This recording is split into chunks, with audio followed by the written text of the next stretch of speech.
ତ୍ରେତୟା ଯୁଗର କଥା। ଅସୁରମାନଙ୍କର ରାଜା ବାଲି ବନେଟେ ଶକ୍ତିଶାଳୀ ଥିଲା।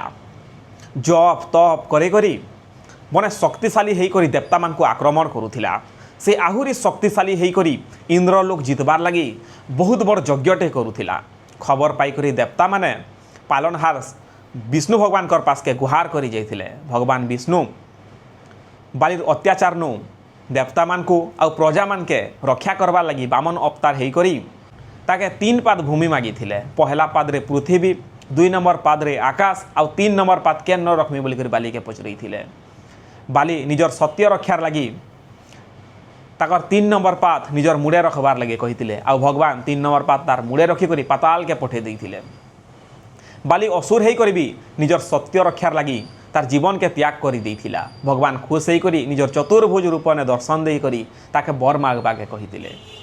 বর স্বরূপ নে বালি ভগবানকে তার প্রহরী হইকরি পাতাল লোক নে একা থিবাকে কহিলে। ভগবান শ্রীহরি নারায়ণ বালির প্রহরী হইকরি পাতাল লোক নে হি রহিগলে। মা লক্ষ্মী সিয়াড়ে চিন্তা নে থিলে। সবু ঘটনার কথা নারদ জানলা পরে ভগবানকে মুকলাবার লাগি সে পাতাল লোককে পৌঁছিলে। বালিকে নিজর ভাই বনে করি তার রক্ষার লাগি রক্ষা কবচ ভাবে রাখি বাঁধিলে।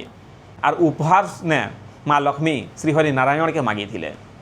বালি নিজর বহেনকে মনা করে নাই পারি আউ ভগবান বিষ্ণুকে ফিরিয়ে দিয়েছিলে।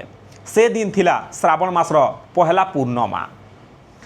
সে দিন ঠারু পালন হই আসুছে রাখি পূর্ণিমা, রক্ষাবন্ধন।